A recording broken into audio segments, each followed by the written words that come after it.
Hey man, how are you? I'm well. How are you? Yeah, good, thanks. Can you Good, see good. me?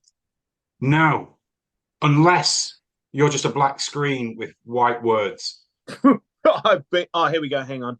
I'm doing it on my phone because there we go. Hey. I am pretty much a black screen. Your jacket's black and it's got white words in it, and the curtains black and white, like nothing's changed. So, Yes. Yes. same. All right. Well, thanks, Tom, for taking time out to do this. No worries. So my name's Ian. I'll be doing this for, well, you already know, you got the email, Hi-Fi Way. I'm primarily Froth and Fury Fest. Perfect. Ask you some questions. You've done an interview before, you know how it works. So, taking that into account, I'm going to start with your role in the band because you've been there now, if I'm correct, 25 years. Yeah. It Are you feeling doesn't it? feel long. So it's weird. So I play guitar and help out with some singing. Um, I I was a massive Bodyjar fan back in the day, and when I heard that Ben was leaving, I was like, this is my big chance, and I went and tried out. So yeah, 25 years, and still like we did we did a bunch of No Touch Red shows not that long ago, and uh, Ben came and did some songs, and it's still when he turns up, it still feels like his band to me. Like so, yeah, 25 years, it's a quarter of a century, and me and Shane's the same. Like Shane's probably must be nearly at least 20 years, and yeah, we're both like we're still like the kids. We're the new guys. We'll always be the new guys. You're just keeping a seat warm, if Ben needs it. I get that. So, I mean, Although when now you we're old. when you were so then when you joined, so you joined in '99, Yep. 2000 comes along, that album The drops. world ends. Sorry? The world ends. Oh, Oh of no, hang course, on. yeah, the Millennium Bug. Fuck yeah, I was planes like, falling out the. yeah, Yeah. I'm like, I finally got the gig of my dreams. Now the whole fucking world's gonna end. I mean, video recorders stopped working because the digital clock ticked over. It was a fucking nightmare. Mm. And then you survive. Okay, so Then, yeah, new album goes and drops at that point. You end up on Tony Hawk's Skater Pro. Were you thinking at this point, I'm living a fucking dream? totally. And I assumed it had been like that for forever for that band too. Like but so yeah, I arrived, we signed a deal with EMI, and it sort of just went from there. And so we were staying in like nice hotels, it was all aeroplanes. Yeah, aeroplanes, hotels, riders. I mean, we weren't making any money, but we weren't sleeping on floors or driving like yeah, it was pretty surreal. It was an amazing time. Especially now to look back. Now we all have jobs and whatnot. It's amazing to look back at that time of life and be pretty thankful for it for sure. On fast forwarding to now 2024. Um, you did do you still dropped an album a couple of years ago, Burning Truth. Um, a bit Guns N' Roses in the sense of you've only done two albums in 20 years, but we'll leave that alone. Yes. We'll let that go. Okay, so um, and obviously the world's very much changed from what it was in 2000 to what it is in 2024. And we're all older. How are you feeling and viewing how one, the band's changed and how the music industry's changed and where you fit in? Um, I don't really think about it anymore because I'm so busy making school lunches and fixing locks. That's what I do every day. I don't really it's really just a fun thing for us. So where the music industry is, I couldn't really give two shits anymore. Um, we're not in it to try and take over, or we're not there to. We're just having fun now. The longer we can do it for, the better. I'm sad about the state of it, but I don't know. I just if you don't, yeah, there's nothing I can do about it now. You We just still have to have you still in Australia. You still have the. I'm in Australia. I'm in Adelaide, right? In Australia, you guys still have legend status, and there's still a huge buzz whenever your band's name appears. Like that's certainly something that you go, fuck yeah, too. Oh hell yeah, absolutely. But yeah, but I don't have any sort of idea of what we could do for the future or anything like that anymore. Um like we're old Yeah, and we yeah. just love, like we have a, yeah, it's hard, it's difficult because we love writing new material, but it's hard to put out new material when you've got uh old material that people just want to hear the old shit. Mm. So we tread a fine line. We try and, yeah, we try and release new stuff. We try and um because I don't think there's any point in just doing old stuff. I think you've got to try and keep putting out new material, but in the same sense, you can't expect your fans to love it and want to hear it over the old stuff. So it's a tightrope. We try our best, but I mean the whole yeah, the fact that we can keep playing, and it doesn't cost us money, and we get to go out for dinner with our with my bandmates, which is the best thing about going away. Like we play a show, the show only lasts an hour. We go out to dinner, we have a few beers. It's just so good to hang out with your mates, get away from the kids, get away from reality, which is what fans do when they come to a show. Like you just want to get out of reality, don't you? And that's what and we get 24 hours of that every time we do a show, which is just, it's so good. I love it. My Living the wife dream. doesn't. Hey, whatever. She should have been in a band. Yeah, yeah. So it's like you guys have almost then in that aspect almost come full circle because I'm guessing when you're young and you start out, you want to take over the world, but the main thing you're doing is you're hanging out with your mates and you're having a good time and playing a show. Yeah. Now you're doing exactly the same thing, except you just don't have that pressure. Yeah. So it's arguably There's no, better. there's no pressure anymore. And look, to be honest, we never really put that pressure on ourselves. In hindsight, I probably should have worked a lot harder um,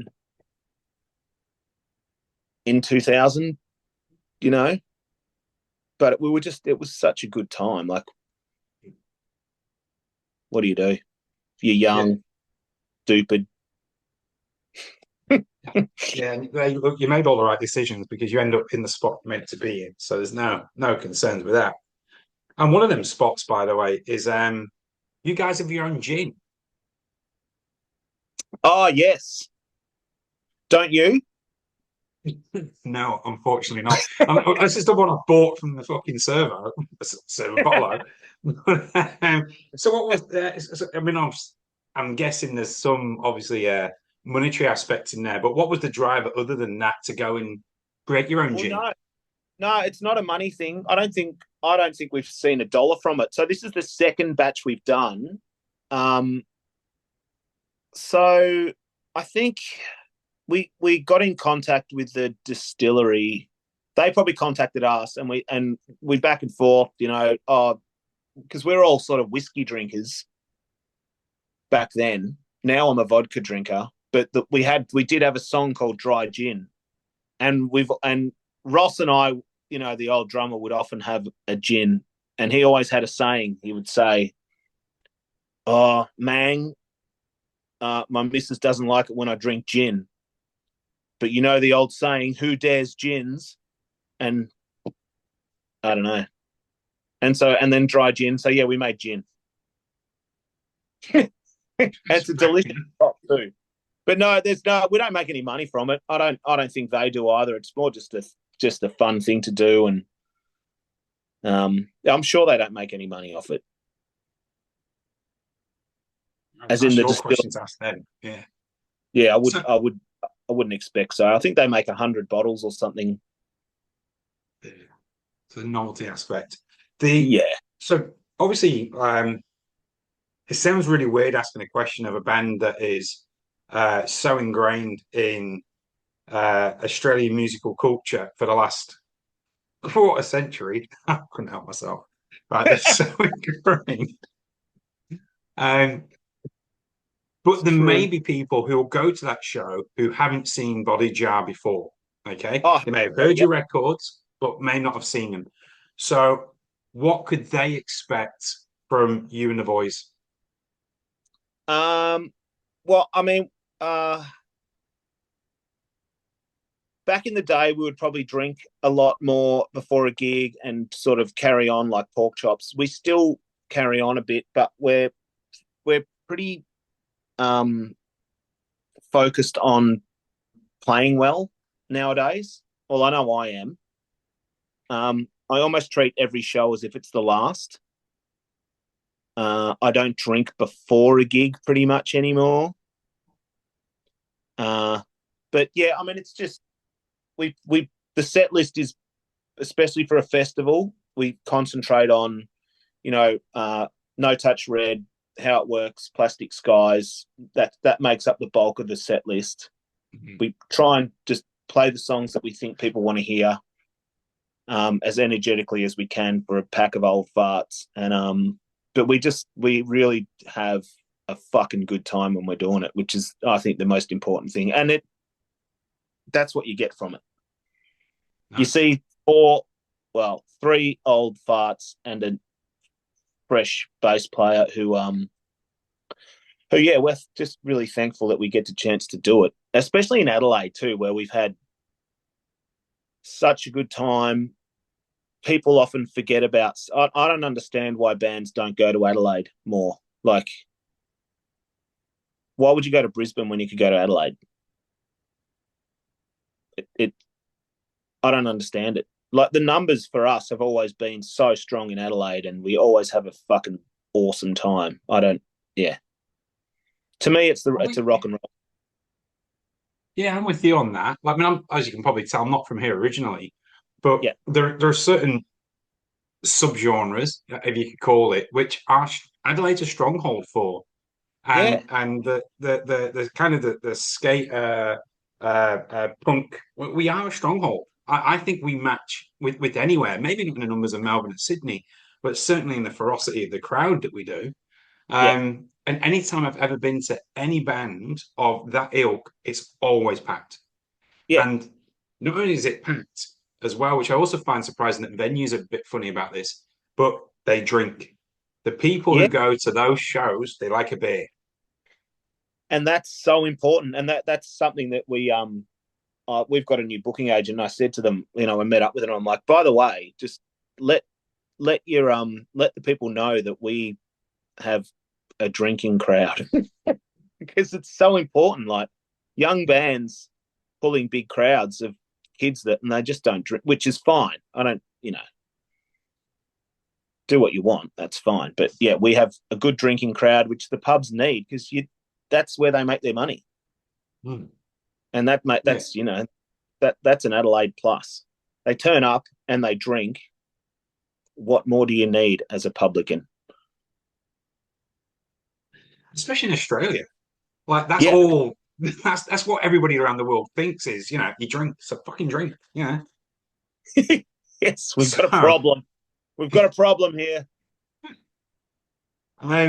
the I know you mentioned about some people. Well, when you play shows, a lot of people prefer the older stuff, but you still got to play new stuff. On that last album, like it opened up with "Burning Truth," which was a great song, and I believe you wrote that. To do with the things with, I'm not sure if I'm allowed to mention the company's name, but of stuff that was going on in the outback with blown up caves and stuff like that. Yeah. Um, do you is is that a tone that you're going to be continuing on new music moving forward? That you will still be writing about the impacts of social and nature in Australia? Um, probably not. Probably not for the next record. It was weird. So the worst thing that happened was we'd written. It was a really political record. There was a couple of songs that weren't political. They didn't make the record because they were. It was just the vibe was there. We were angry. It was Scott Morrison o'clock. There was just shit happening everywhere, and then we started recording the album, and COVID hit, and we couldn't finish the record. And then by the time it came out, we it was kind of weird, and we were. I sort of freaked out that people thought that we'd written a record about COVID restrictions and shit like that, which was not. It was all written before that. So I feel like it kind of lost its impact because of that. Fucking COVID. But no, all the songs I've written since then are probably not quite as direct as those ones. So I was pretty pissed off at that period there. Like there was some dumb shit happening out there, and not that there's not now, but I feel like the Americans have taken over the dumb shit for a while now. We've reclaimed it. That's Um, yeah. so. When are we likely to see new Bodyjar material? Got a shitload written. It's just a matter of getting together and recording it, and sorting out the trash from the treasure too. So yeah, we've probably got it's probably a good 10 songs. Okay. But realistically, we've got a flat out November. Summer is a nightmare, and then I think we're going to Europe next year. Yeah, I'd like Belgium or something. Yeah, and so that could end up being there a fair bit in that. But I mean, at the start of next year, it'd be nice maybe if we could knuckle down February, March, April, and get it going. But it takes so long. Mm. Everyone's got kids and jobs. It just takes, and we're all spread out. It could take a while, but the material's there. Okay, good. Good to know. Good to know. All Think right. probably. Well, that has been nearly 20 minutes, 18 minutes. Is there anything else you would like to add for Froth and Fury Fest or any of your fans?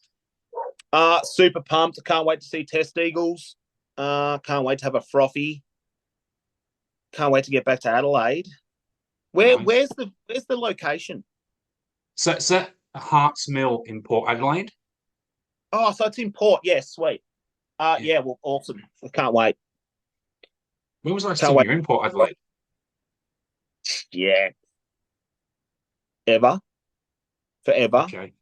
Probably hanging out at Tom Logan's house, trying on Port Adelaide footy jumpers. So I was going to ask about this, right? Because I do actually have it written down. It's one of my last questions here. But I had noticed that as a band, okay, you don't do anything on Twitter. It's been 4 years since there was anything Oh, on that as a band. do we You have a follow Twitter? it? Yeah, you do, apparently. Or Oh, someone's done it for you. Eh? I'm going to take over the Twitter account. Good. Because I usually get a lot of gold from that. Because it's usually someone's random thoughts. You're like, fucking brilliant, right? Oh. The one thing I had noticed was that basically all you follow are ex-footballers. So Tom Oh, Logan, well, Chad Corns, yeah. yeah, right. Well, that would probably be maybe Cam must have had something to do with that, and Caleb, our manager, because yeah, I think he knows Cornsey. But Logs is always a pest. He's always hanging around. Bless him, love his work. But we love footy, and the Port boys have always hung around, and some of the Adelaide fellas too. Yeah. We love it. Well, the place here, Port Adelaide's regenerated quite a bit over the last couple of years. So I don't know when you were here last, but where you're playing is essentially it's kind of like giant warehouses, but it's still going to be outdoors. Oh, So cool. it'll be pretty cool, and there's going to be a good couple of thousand people there. I don't know what the numbers are, but I think the Yeah. capacity's four and a half thousand or something. Yes. Sweet. A Yeah. fear So factory are going to bring it. aren't you on at the same time though? Oh, what? I don't know. I think you might be. What? Or close to. Didn't know how long we're playing for. We had a rehearsal last night. We're like, how long are we playing for? We're like, oh, I don't know. Let's just jam the hour set. I haven't got it on hand. I can't tell you, unfortunately. But look, we will catch up, and I'll have a beer as well after the show. Yes. Yes. Or we can drink during. Just come up during the show. Yeah, drink during the show. Just try not to drink beforehand. Once I have one, I'm like, right, oh, I'm on. I'm gonna. Or do you want me just to come in halfway through the set with a big bottle of champagne like the Formula One and just fucking Yeah. cork it? Yeah. What? Top off it. Yeah. Tom and Ian. Tom and Ian. Yes, sweet. Yeah, let's do that. Done. All right. Well, I'll see you. I'll see you in 2 weeks with a big bottle of champagne. Thank you very much Brilliant. for your time. Thank you. Have a great rest of your night. Thanks, Tom. Cheers. See you, Ian. See you there.